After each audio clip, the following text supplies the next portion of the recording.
S'engager pour demain, avec Réseau GDS, votre énergie au cœur du territoire.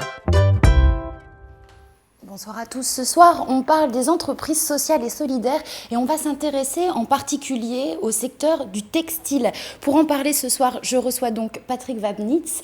Merci d'être avec nous. Vous êtes le directeur de Vétis. Expliquez-nous, qu'est-ce que c'est en quelques mots qu'une entreprise sociale et solidaire ? Alors une entreprise sociale et solidaire, c'est une entreprise ou une association ou une mutuelle qui a décidé de mettre l'homme au centre de ses préoccupations. C'est-à-dire que l'outil économique est au service de l'homme. Et on part donc, vous, chez Vétis, votre métier, c'est de récolter, recycler, redonner une seconde vie à des vêtements usagés. Alors ça, c'est l'activité. Notre métier, c'est l'accompagnement de personnes en difficulté. D'accord.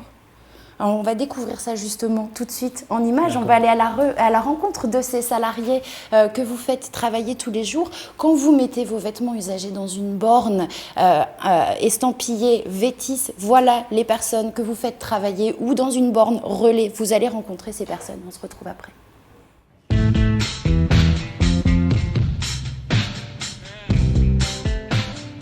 Dans quelques mois, Galina sera à la retraite. Un repos bien mérité après avoir travaillé comme ouvrière agricole pendant de longues années avant de perdre son emploi. Alors elle multiplie les candidatures et les missions en intérim. Après 15 ans de travail à l'usine, j'ai tombé au chômage, licenciement économique. Je n'arrivais pas à trouver à mon âge. Et j'ai cherché le contrat aidé. C'est une seule solution qui m'est restée. J'ai venu en entretien et j'ai essayé, et ça me plaisait bien. J'aime bien trier, j'aime bien les vêtements en général, toucher. Comme Galina, ils sont une soixantaine à faire fonctionner Vétis, une entreprise sociale et solidaire qui collecte et recycle les vêtements usagés. Cécile est arrivée dans l'entreprise il y a 7 mois. Cette mère manquait d'expérience et de confiance en elle. Elle se forme à la vente dans les boutiques de l'entreprise. De quoi acquérir de bonnes compétences dans le conseil à la clientèle ou encore en comptabilité. Le fait que les responsables aient confiance en moi, ça m'a aidé à être plus responsable et plus autonome. Donc au niveau de la caisse, j'avais pas de compétences du tout, j'avais pas du tout les bases et aujourd'hui ça se passe très bien. Aujourd'hui, c'est Cécile qui forme cette nouvelle recrue. L'insertion par le travail s'inscrit aussi dans les gènes du relais.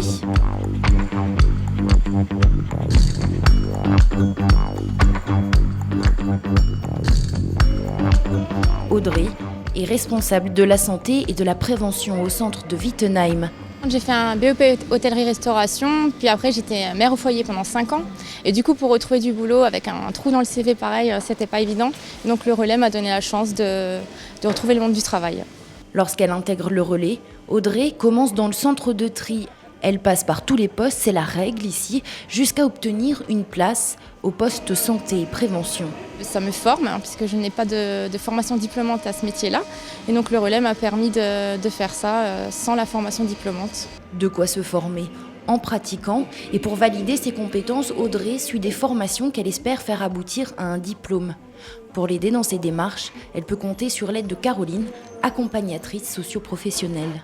Mes missions ici, c'est d'accompagner donc, les salariés qui sont donc, en contrat à durée déterminée d'insertion, donc de les amener à préparer leurs projets et de lever les freins périphériques sociaux, logement, santé, mobilité, et effectivement aussi de les amener à s'affirmer, à prendre confiance en eux et devenir autonomes sur leur démarche. La moitié des salariés d'entreprises sociales et solidaires finissent par intégrer l'entreprise qui les a formés.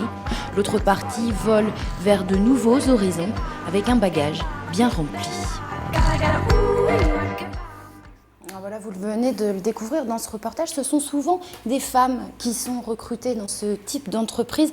Patrick, les femmes sont plus touchées par des ruptures dans leur parcours professionnel ? Alors je ne dirais pas tout à fait cela. Si c'est par rapport au textile, c'est malheureusement l'activité plutôt féminine. C'est d'ailleurs la raison de notre choix de cette activité-là. C'est qu'on voulait spécifiquement aider les femmes en difficulté. Et c'était ce que nous avons demandé quand on était, il y a 20 ans, quand on nous a sollicité. Parce qu'on en parlait juste avant le plateau, au final, il y a peu de dispositifs pour les femmes. Voilà, c'était ça l'intérêt de créer une structure qui travaille le vêtement et qui permet à des femmes en difficulté d'aborder le monde du travail, de se remettre un petit peu en activité. Elle était intéressante, la jeune femme qu'on a vue tout à l'heure, Audrey, qui a dit voilà, j'ai eu des enfants, j'ai un trou dans le CV, Voilà. je vaux plus rien dans le monde du Absolument. travail. Vous lui redonnez une vraie chance. Voilà. Souvent, par exemple, pour les jeunes ou pour certaines personnes, c'est un nouvel emploi ou un premier emploi parce que on me prend pas parce que je n'ai pas d'expérience ou parce que j'ai un trou dans mon CV, en fait, ou un trou dans mes formations ou dans mes qualifications. C'est une alternative. C'est vrai qu'on est dans un monde du travail où on demande systématiquement d'avoir en plus des diplômes, déjà des diplômes, mais en plus de l'expérience. C'est cette alternative-là que vous vous offrez. Absolument. Il faudrait être tout de suite prêt, même si on n'a que 18 ans, même si on vient d'un autre pays, qu'on a un besoin d'adaptation. Donc, ce sont des handicaps, entre guillemets, professionnels, qui justement permet d'être levé en douceur et individuellement dans une structure comme la nôtre. Il y a 60 personnes à temps partiel durant l'année. Alors sur l'année, sur l'année. Ça veut dire que ça fait une trentaine de postes avec des entrées et des sorties permanentes. Que vous recrutez vous-même ? Alors nous ne recrutons... Oui, enfin on recrute, on appelle ça de l'accueil. Ce sont des personnes qui nous sont envoyées par Pôle emploi essentiellement et les partenaires sociaux. Mais celles qui sont envoyées travailleront chez Vétis. Pas forcément, Voilà. Elles doivent Il y a un obtenir un entretien au préalable, agrément c'est pour pouvoir passer dans une structure d'embauche, d'insertion. On est dans le monde de l'insertion par l'économique, on est dans le cadre d'une prestation d'intérêt général aussi financée par les pouvoirs publics. Dans ce cas-là, il y a un cadre et il y a des critères à respecter. Et en clair, c'est Pôle emploi qui décide s'ils peuvent faire un parcours chez nous ou pas. Alors, quand on arrive... En premier lieu. D'accord. Et quand on arrive chez vous, ensuite, alors c'est un contrat. Le contrat de base, peut aller jusqu'à 2 ans. Voilà, le parcours d'insertion en termes administratifs peut durer 2 ans. À partir de ça, nous, on fait des contrats de 6 mois, Qui sont renouvelables. Ça veut dire que la jeune femme, je reprends les exemples des 2 jeunes femmes là, qu'on vient de voir, elles resteront 6 mois, voire plus si vous refaites un contrat sur 2 ans. Plus si nécessaire. Ça dépend du projet, de l'avancement du projet personnel. Sauf qu'au bout de 6 mois, elle n'a pas forcément un autre emploi ailleurs. Non, donc on peut prolonger. Le but, c'est quand même l'emploi au bout. Ou la retraite pour la dame un peu plus âgée que vous avez vue. Et qui amène, elle, son expérience de senior dans une équipe. Parce qu'une équipe, c'est pas que c'est des jeunes, des moins jeunes, des expérimentés. Mais ça veut dire aussi qu'au bout de 2 ans, si la jeune femme, encore je reprends le cas de Audrey, qui avait peut-être bien fait visiblement, si elle n'a toujours pas trouvé de travail ailleurs... Malheureusement, le taquet est formel, on peut pas continuer. C'est la règle. C'est la règle du jeu. Le but, c'est aussi qu'un maximum de personnes en difficulté passent dans nos structures. C'est ça aussi l'intérêt d'avoir des accompagnants au sein des structures qui vont justement permettre à ces salariés d'accéder à des formations, de préparer l'après aussi. Voilà. L'après est déjà préparé pendant, on va dire. Et d'ailleurs, nous avons des objectifs de résultats par nos financeurs. Donc ça m'intéresse, c'est-à-dire on est à 60% de sorties positives contractualisées. D'accord. Contractualisées. D'accord. Aujourd'hui, sur 10 personnes qui viennent, 6 auront du travail ensemble. Devraient retrouver du travail ou une formation qualifiante. C'est ça. C'est ce qu'on appelle les sorties positives. Nous, on est à peu près à 50% aujourd'hui. 20 secondes, une petite dernière.